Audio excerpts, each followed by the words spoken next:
الحمدللہ والصلاة والسلام علی من لا نبی بعدہ اعوذ باللہ من الشیطان الرجیم بسم اللہ الرحمن الرحیم بحمد تعالی۔ ہمارا درس قرآن سورہ بقرہ کے حوالے سے جاری و ساری ہے۔ آئیے دیکھتے ہیں کہ قرآن ذی شان کیا حکم فرما رہا ہے۔ رب ذوالجلال نے قرآن ذی شان میں ارشاد فرمایا، پچھلے درس کے اندر ہم نے ان یہود کی اس کلام کو بیان کیا کہ جو وہ کرتے چلے آ رہے ہیں۔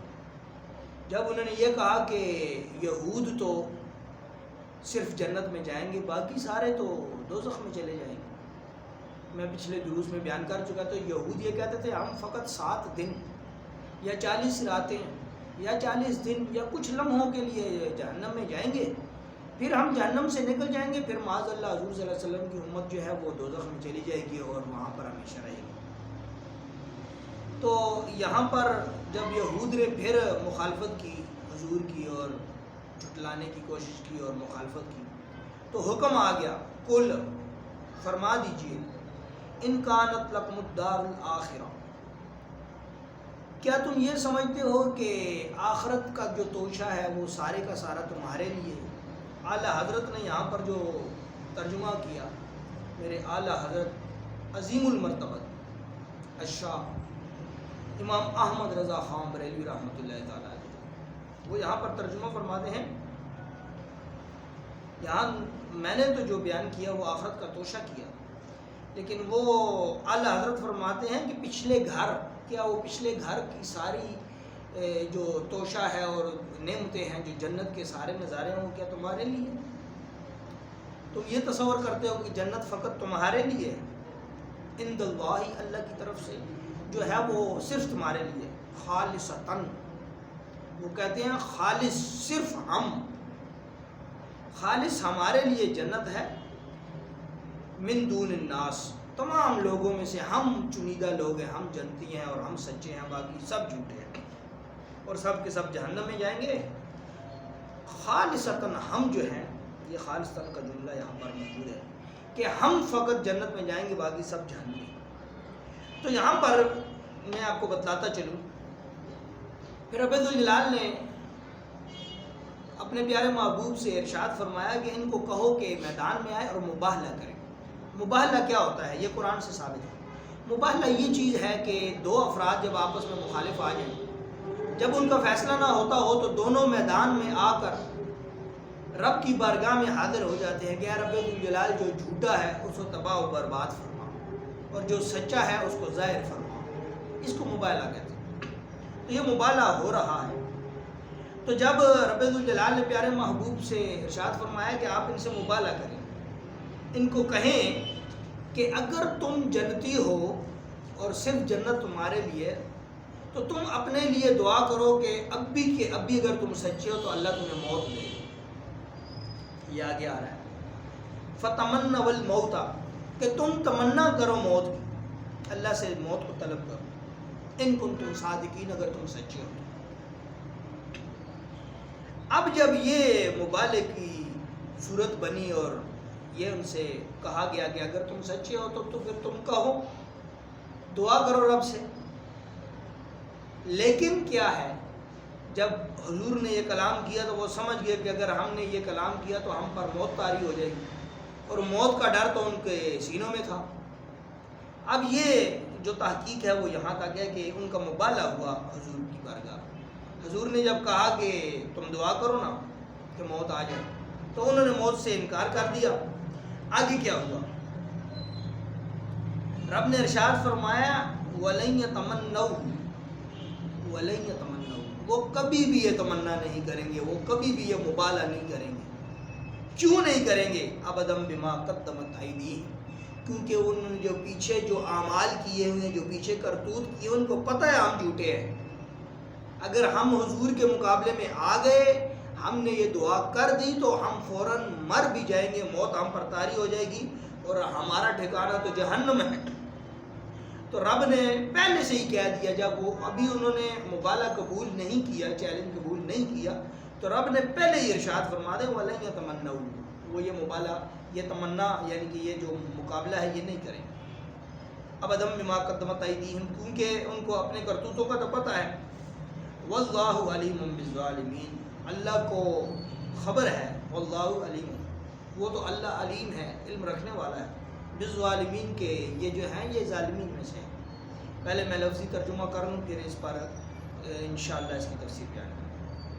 پھر فرماتے ہیں کہ کیونکہ ان کو اپنی زندگی سے بڑی محبت تھی اور وہ مرنا نہیں چاہتے تھے، تو وہاں پر فرمایا وَلَتَجِدَنَّ، اے پیارے محبوب موت کی تمنا کرنا تو دور کی بات، آپ ان کو پائیں گے، وَلَتَجِدَنَّ احرص الناس، حرص کرنے والے لوگوں کی طرح ان کو پائیں گے، علی حیات، اپنی حیات کے اندر، کہ موت کی دعا کرنا تو دور کی بات، یہ تو حرص کریں گے کہ ہمیں حیات ملے۔ وَمِنَ الَّذِينَ أَشْرَكُوا، مشرکینوں کی طرح، مشرکوں کی طرح یہ جو ہے اپنی حیات سے محبت کرتے ہیں۔ یہ مشرکین کی بھی ایک علامت ہے کہ وہ اپنی زندگی سے بہت پیار کرتے ہیں اور موت سے وہ ڈرتے ہیں۔ یود احدہم، اور ان میں سے ہر کوئی یہ چاہتا ہے، لو یعمر، کہ ان کو ایک طویل زندگی ملے، لو یعمر، کتنی لمبی ملے، کم سے کم الف سنۃ، کم سے کم 1000 سال جتنی تو زندگی ملے، ہزاروں سالوں کی زندگی یہ مانگتے ہیں، موت سے ڈرتے ہیں۔ اب اللہ نے ارشاد فرمایا چاہے 1000 سال جی لو، چاہے 10,000 سال جی لو، لیکن کیا ہوگا، جو تمہارے دل میں خوف ہے اللہ کے سامنے جانے سے، جو تم ڈرتے ہو، وہ عذاب تو تمہارا ختم تو نہیں ہوگا، چاہے 10,000 سال رہ لو۔ وما هو بمزحزحہ، کہ یہ لمبی عمر تمہیں چھٹکارا نہ دلا سکے گی، بمزحزحہ، تمہیں چھٹکارا نہیں دلا سکے گی، من العذاب، اس عذاب سے جو تمہارے لیے تیار ہے، ایو عمرہ، یہ عمر، وما هو بمزحزحہ من العذاب ایو عمر، اور نہیں بچا سکے گی تمہیں اس عذاب سے تمہاری عمر، ایو عمر، واللہ بصیر، اللہ تو جانتا ہے، بما یعملون، جو تم کرتے ہیں۔ یہ تو لفظ ترجمہ۔ اب اس کا پس منظر دیکھیں، جب رسول خدا صلی اللہ علیہ وآلہ وسلم نے ان کو کہا کہ مبالغہ کرو، چونکہ ان کے دل میں شیطانی وساوس سے، اور ان کے دل میں بے ایمانی تھی، اور ان کے دل میں شکوک و شبہات تھے، اور ان کے دل میں چونکہ نفرت تھی، اور چونکہ ان کے دل میں ایمان نہیں تھا، اور ان کے دل میں منافقت تھی، اس منافقت کا کیا اثر ہوا؟ اس منافقت کا یہ اثر ہوا کہ انہوں نے مقابلہ کرنے سے انکار کر دیا۔ تو رب نے وہ سارا بیان کر دیا کہ یہ کبھی بھی مقابلہ نہیں کریں گے اور موت طلب نہیں کریں گے، اور یہ سلسلہ ہوا۔ یہاں پر ایک نقطہ بیان کر، کچھ مفسرین فرماتے ہیں کہ یہ تو انہوں نے مقابلہ قبول نہیں کیا، اگر کہ وہ مقابلہ قبول کرتے تو کیا ہوتا؟ اللہ اکبر۔ فرماتے ہیں مفسرین فرماتے ہیں اگر وہ مقابلہ قبول کر لیتے تو جیسے ہی وہ مقابلہ قبول کرتے اسی وقت سب کے سب کو موت آ جاتی اور سب کے سب مر جاتے۔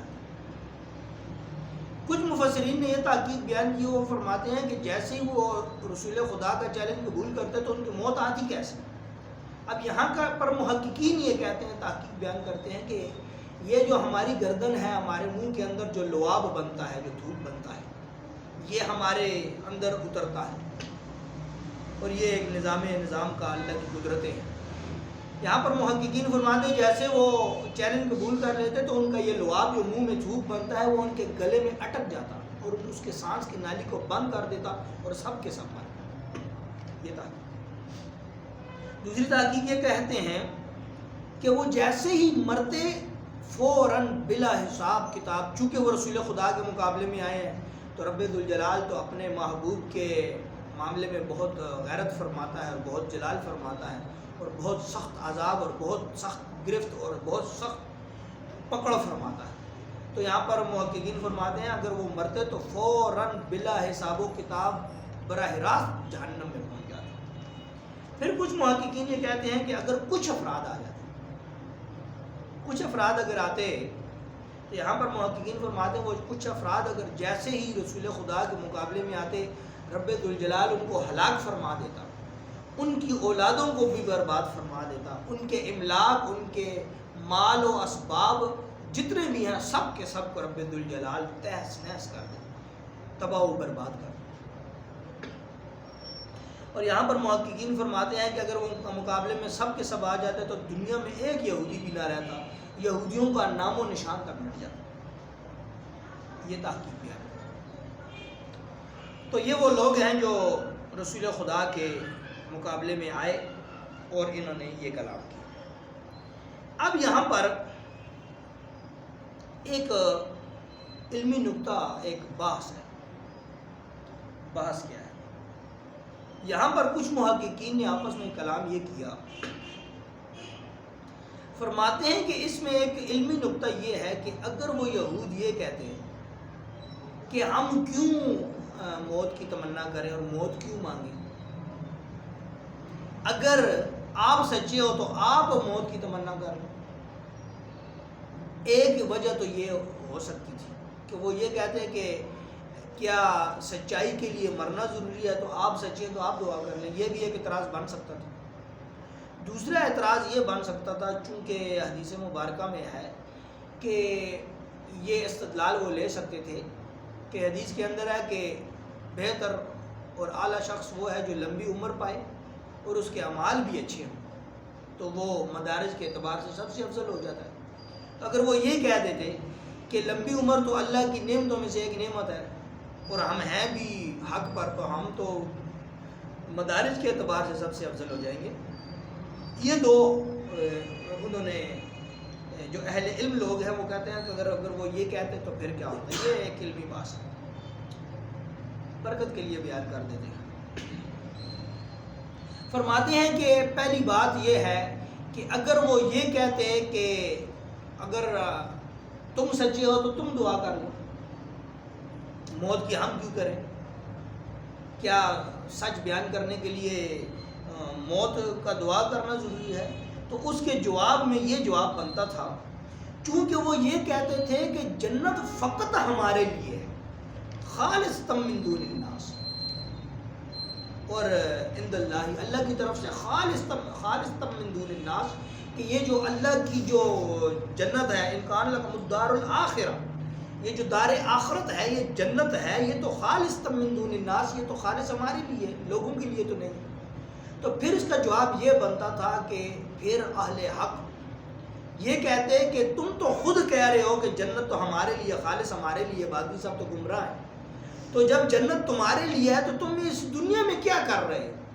بس موت کے لیے دعا کرو، اللہ تمہیں موت دے، اور نان اسٹاپ، بغیر کسی اسٹاپ کے اور بغیر کسی تواتر کے ڈائریکٹ جنت میں جاؤ، دنیا میں کیا کر رہے ہیں؟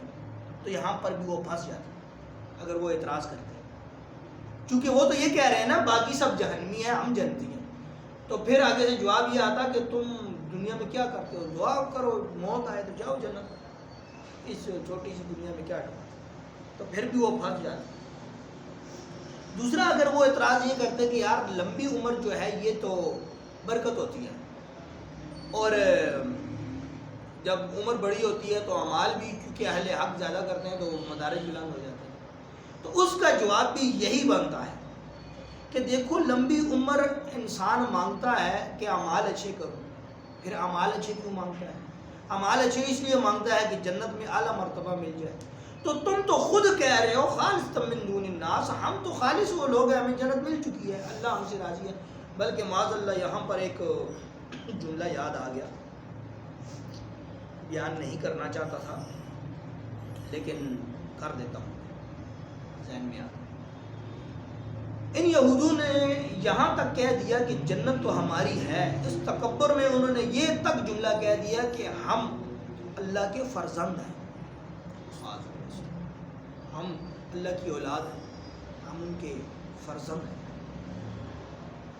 اور فقط اتنا ہی نہیں، ہم فرزند بھی وہ عام فرزند نہیں، عام بیٹے، ہم اللہ کے لاڈلے بیٹے، ہم اللہ کے بڑے قابل قبول اور ان اللہ کی برگاہ میں ہم بہت ہی لاڈلے اور بہت ہی ہم جو ہے فرما بردار اولاد میں سے، معاذ اللہ۔